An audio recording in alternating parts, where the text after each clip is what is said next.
ছাত্র শিবির জিন্দাবাদ জিন্দাবাদ জিন্দাবাদ জিন্দাবাদ নারায়ে তাকবীর।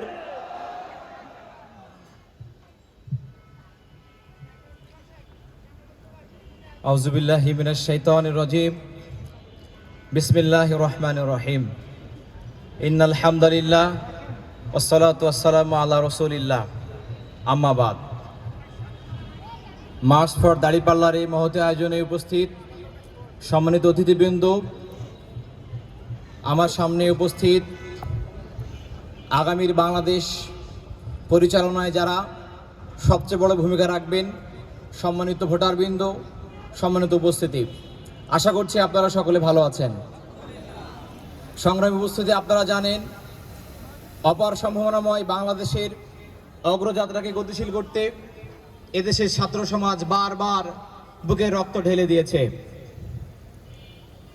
আধিপত্যবাদ এবং সাম্রাজ্যবাদ ভারতের হাত থেকে এদেশের স্বাধীনতাকে সার্বভৌমত্ব রক্ষা করার জন্য দুই হাত প্রসারিত করে বন্দুকের নলের সামনে তরুণ ছাত্র সমাজ বারবার দাঁড়িয়ে গিয়েছে। সংগ্রামী উপস্থিতি, আপনারা দেখে থাকবেন তরুণরা দেশের জন্য বারবার প্রাণ বিসর্জন দিয়েছে, বন্দুকের নলের সামনে দাঁড়িয়েছে। এরকম ইতিহাস বাংলাদেশ ছাড়া পৃথিবীতে আর কোথাও পাওয়া যায় না। 52-এর ভাষা আন্দোলন, 62 শিক্ষা আন্দোলন, 69-এর গণ অভ্যুত্থান, 71-এর স্বাধীনতা যুদ্ধ, 90-এর স্বৈরাচার বিরোধী আন্দোলন এবং 24শে জুলাই অভ্যুত্থানে এদেশের তরুণ সমাজ রক্ত দিয়ে যে ইতিহাস তৈরি করেছে, যা পুরো পৃথিবীতে বিরল। তাহলে প্রশ্ন থেকে যায়, 47 থেকে 71, 71 থেকে 24 সাল পর্যন্ত এই রক্তক্ষয়ী এত রক্তদানের পরও, এত যুদ্ধের পরও কেন দেশের মানুষ শান্তি, স্বস্তি, উন্নতি, সমৃদ্ধি, ন্যায় বিচার এবং সামাজিক মূল্যবোধ থেকে বঞ্চিত হচ্ছে? যদি প্রশ্ন এমন হয়, তাহলে আমাদের উত্তর হচ্ছে একটি, সেটি হচ্ছে ভারতীয় আধিপত্যবাদ শক্তি এবং তাদের কুটচাল এদেশের উন্নতি এবং অগ্রগতির পথে প্রধানতম বাধা বলে আমরা মনে করি। সংগ্রামী উপস্থিতি, আপনারা দেখবেন বিগত 16 বছরে ভারতীয় আধিপত্যবাদ এবং তাদের দালালদের জুলুম নিষ্পেষণ থেকে আমরা সামান্য পরিমাণে নিস্তার পেয়েছি মাত্র। তাদেরকে আমরা সামান্য উচ্চ শিক্ষা মাত্র দিতে পেরেছি, কিন্তু মনে রাখবেন এদেরকে আরো বেশি শিক্ষা দিতে হবে। আমাদের যুদ্ধ এখনো শেষ হয় নাই। আপনারা খেয়াল করে দেখে থাকবেন বর্তমানে ভারত সরকার বিপুল পরিমাণে অর্থ বিনিয়োগ করে হাসিনার পরিবর্তে নতুন হাসিনা তৈরি করার জন্য নতুন দালালকে তারা এখানে নিয়োগ করেছে। আপনারা খেয়াল করে দেখে থাকবেন এদেশে ভারতীয় আধিপত্যবাদের শিকড় অনেক বেশি গভীরে। যতদিন না পর্যন্ত আমরা তাদের শিকড়কে, তাদের দালালকে উৎখাত করতে পারবো, ততদিন না পর্যন্ত আমাদের এদেশে কখনো জনজীবনে শান্তি শাস্তি ফিরে আসবে না। সংগ্রামী উপস্থিতি, আমরা ভারতকে বলতে চাই, যদি আপনারা যোগ্য প্রতিবেশীর ভূমিকা পালন করতে না পারেন, যোগ্য প্রতিবেশী হতে না পারেন এবং বাংলাদেশের অভ্যন্তরীণ বিষয়ে অবৈধভাবে হস্তক্ষেপ করা বন্ধ না করেন, তাহলে মনে রাখবেন বাংলাদেশের তরুণ জনগণ বাধ্য হবে আগামী দিনে আপনাদেরকে বাদ দিয়ে আরো 7টি নতুন প্রতিবেশী রাষ্ট্র জন্ম দিতে আমরা বাধ্য হব। এটি ছাড়া আমাদের সামনে কোনো পথ থাকবে না। কোনো মানুষ প্রতিবেশী ছাড়া চলতে পারে না, বাংলাদেশে চলতে পারবে না। তাই ভারতকে আমরা হুঁশিয়ার করে বলছি, যদি যোগ্য প্রতিবেশী না হতে পারেন, তাহলে আগামী দিনে আমরা আরো 7টি যোগ্য প্রতিবেশী জন্ম দিতে বাধ্য হব। সংগ্রামী উপস্থিতি, আমি আপনাদের সামনে বলতে চাই, বাংলাদেশের উন্নতি এবং অগ্রগতির পথে দ্বিতীয় যে সব গুরুত্বপূর্ণ বাধা, সেটা হচ্ছে নেতৃত্বের সংকট। আমরা দেখেছি বিগত 55 বছরের স্বাধীনতার পরে যারাই ক্ষমতায় এসেছে, তারা দুর্নীতি, লুটপাট, অর্থ পাচারের মাধ্যমে অপার সম্ভাবনাময় বাংলাদেশকে একটি তলাবিহীন ঝুড়িতে পরিণত করেছে। কাজে আমরা বলতে চাই, আগামী দিনে বৈষম্যহীন এক সমৃদ্ধি বাংলাদেশ আমরা করতে চাই। আমরা শহীদদের স্বপ্ন বাস্তবায়ন করতে চাই। এই স্বপ্ন বাস্তবায়ন করতে হলে আগামী জাতীয় নির্বাচন অনেক বেশি গুরুত্বপূর্ণ। আগামী বাংলাদেশে আগামী 100 বছর বাংলাদেশ কোন পথে চলবে, কতটুকু উন্নতি অগ্রগতি হবে, জনগণ কতটুকু ভালো থাকবে, তা নির্ভর করছে আগামী জাতীয় সংসদ নির্বাচনে কারা সংসদে বসতে যাচ্ছে, কারা সরকার গঠন করছে। কাজে আমাদেরকে আজকে সিদ্ধান্ত নিতে হবে। এই খিলগাঁওবাসীকে আমি আহ্বান জানাবো, আপনারা সিদ্ধান্ত নেন। আপনারা তাদেরকে ভোট দেবেন যারা নিজের পরিবার, নিজের দল, ব্যক্তি চাইকে জনগণ এবং দেশকে বড় করে দেখে। আপনারা তাদেরকে ভোট দেবেন। আপনারা তাদেরকে সংসদে আনবেন যারা অর্থের কাছে কখনো বিক্রি হবে না, অর্থ লুটপাট করবে না, অর্থ পাচার করবে না, এবং যারা কখনো দুর্নীতিতে চ্যাম্পিয়ন হবে না। আপনারা তাদেরকে ভোট দেবেন।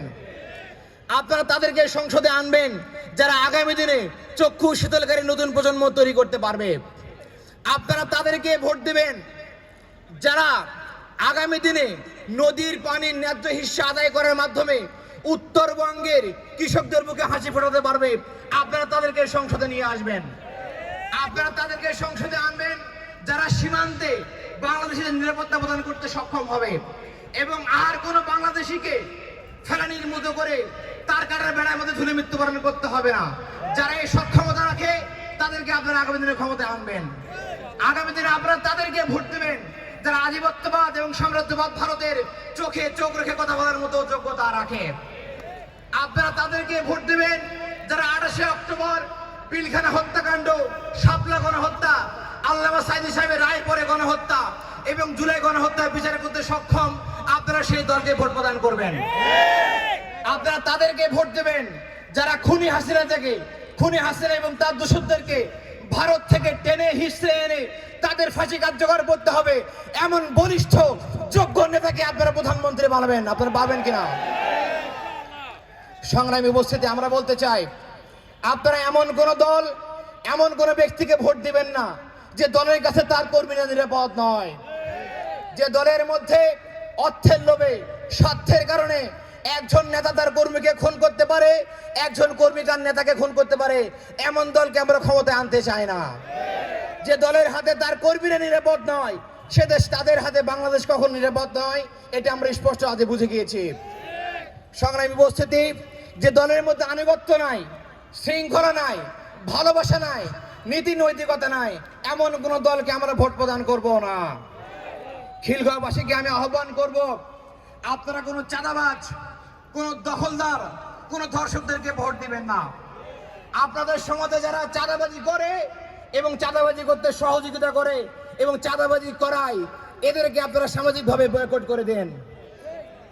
ইতিমধ্যে ক্ষমতা না আসতে যারা চাঁদাবাজি শুরু করেছে, তারা ক্ষমতায় আসলে তারা চাঁদাবাজি করার লাইসেন্স হাতে পেয়ে যাবে, সার্টিফিকেট পেয়ে যাবে। তখন জনজীবনে দুর্দশা এবং বিধ্বস্ত পরিবেশ নেমে আসবে। কাজে অনুরোধ করবো, হে ব্যবসায়ীগণ, এলাকাবাসী, চাকরিজীবীগণ, আপনারা সাবধান হয়ে যান। কোনো চাঁদাবাজ, কোনো ধর্ষক, কোনো দখলদারিকে আমরা ভোট দিব না। এর জন্য সামাজিক আপনারা ঐক্য গড়ে তুলুন। সম্মানিত উপস্থিতি, আমরা দেখেছি নির্বাচনের তফসিল ঘোষণার পূর্বেই সারা দেশের রাজনৈতিক অঙ্গনে একটা অস্থির পরিবেশ তৈরি হয়েছে। বিভিন্ন জায়গায় নির্বাচনী প্রচারণে হামলা করানো হচ্ছে। আমরা দেখেছি পাবনাতে, আমরা দেখেছি নরসিংদীতে নির্বাচনী প্রচারণার উপর হামলা করা হচ্ছে। আমরা দিয়েছি একটি দলের নেতারা বক্তব্য দেয়, ধানের শীষে নাকি ভোট না দিলে সুস্থ শরীর নিয়ে কেউ ভোট কেন্দ্র থেকে বাড়িতে আসতে পারবে না। তারা আমাদেরকে হুমকি দেয়, মহিলারা বাসায় ভোট চাইতে গেলে যেন তাদের ঘাট ধরে বের করে দেওয়া হয়। তারা হুমকি দেয় ধানের শীষের কোনো প্রার্থী ছাড়া নির্বাচনে ভোট কেন্দ্রে কেউ নাকি যাইতে পারবে না ভোটের দিন। আমরা আরো দেখেছি আমাদের লক্ষ্মীপুরে, আমাদের ঝিনাইদহ থেকে শুরু করে সারা দেশে বিভিন্ন জায়গায় মহিলাদের উপরে হামলা চালানো হয়েছে। আমরা বলতে চাই, একজন প্রার্থীর পক্ষে ভোট চাওয়া, একজন প্রার্থীর জন্য প্রচারণা করা এবং তাকে ভোট দেওয়ার নাগরিক অধিকার আমাদেরকে সংবিধান দিয়েছে। একজন নারী ভোট চাইতে গেলে আপনি তার ঘাট ধরে বের করে দিবেন, ধানের শীষে ভোট না দিলে আপনি মারার হুমকি দিবেন। এটা কি মগের মুল্লুক পেয়েছেন? এই দেশ কি আপনার বাপের দেশ? এই নাগরিক অধিকার হরণের দায়িত্ব আপনাকে কে দিয়েছে? আমরা বেঁচে থাকতে যদি আমার মা বোনের গায়ে একবার হাত দেওয়া হয়, সে হাত আমরা ভেঙে দেব। আমরা উত্তম জবাব সেখানে দিয়ে দেবো ইনশাআল্লাহ। জুলাই অভ্যুত্থানের পরে কোন মাস্তানকে আমরা এদেশে আর জায়গা দেব না। যারা জনগণের পালস বুঝবে না, তরুণদের পাল বুঝবে না, তারা এদেশে কোনো রাজনীতি করতে পারবে না আগামী দিনে। সংগ্রামী উপস্থিতি, আমরা বলতে চাই যারা নির্বাচনী লেভেল প্লেইং ফিল্ড নষ্ট করছেন মাস্তানি করে, যারা নারীদের হেনস্থা করছেন, আমাদের বন্ধুর উপর হামলা করছেন, আমি খিলগাঁওবাসীকে আহ্বান করব এই মাস্তানদেরকে আপনারা ভোট দেবেন না। যারা নারী হেনস্থা করে, যারা ধর্ষণ করে, যারা নারী নিপীড়ক, এদেরকেও আপনারা ভোট দেবেন না। সংগ্রামী উপস্থিতি, আমরা একটা বিষয় দেখলাম, টিভি ডক্স খুললে একটা বিষয় সামনে আসছে, বিভিন্ন অনলাইন থেকে একটা গুজব দল গুজব পরিচালনা করছে, একটা বট ফোর্স, সাইবার ফোর্স আছে একটা দলের, যারা পরিচালনা করছে এভাবে তারা বলা শুরু করেছে জামাতে ইসলাম নাকি ভোটের বিনিময়ে জান্নাতের টিকিট বিক্রি করে, জান্নাতের টিকিট নাকি তারা বিক্রি করছে জামাত ইসলামে, তারা বলা শুরু করেছে। এই সত্যতা জানার জন্য আমি একটু অনলাইনে ঢুকলাম, আমি সার্চ দেওয়া শুরু করলাম জামাতের কোন কোন নেতায় বক্তব্য দিয়েছে, কিন্তু অনলাইনে সার্চ করে বিভিন্ন টিভি মিডিয়া ঘেটে যা দেখলাম তাতে আমার মাথা তো পুরো খারাপ হয়ে গেল। আমি দেখলাম যে দল নিজেদেরকে সবচেয়ে বড় দল দাবি করে সে দলের নেতা কর্মীরা সবচেয়ে বেশি ধানের শীষের বিনিময়ে জান্নাতের টিকিট বিক্রি করেছে। গত 2 দিন আগে যাই দিনে পত্রিকার নিউজ আপনারা দেখবেন, একজন নেতা বক্তব্য দেয় ধানের শীষকে ভোট না দিলে আমাকে ফাঁকি দেওয়া হবে, আর আমাকে ফাঁকি দিলে আপনারা আল্লাহকে ফাঁকি দিবেন। আরেকজন নেতা বক্তব্য দিয়েছে কয়েকদিন আগে যে আমার নেতার নাম নেওয়ার আগে উজু করে নামটি উচ্চারণ করবেন। আরেকজন নেতা বক্তব্য দিয়েছে যে আমার নেত্রীর নাম মুখে নিলে মুখটা পবিত্র হয়ে যায়।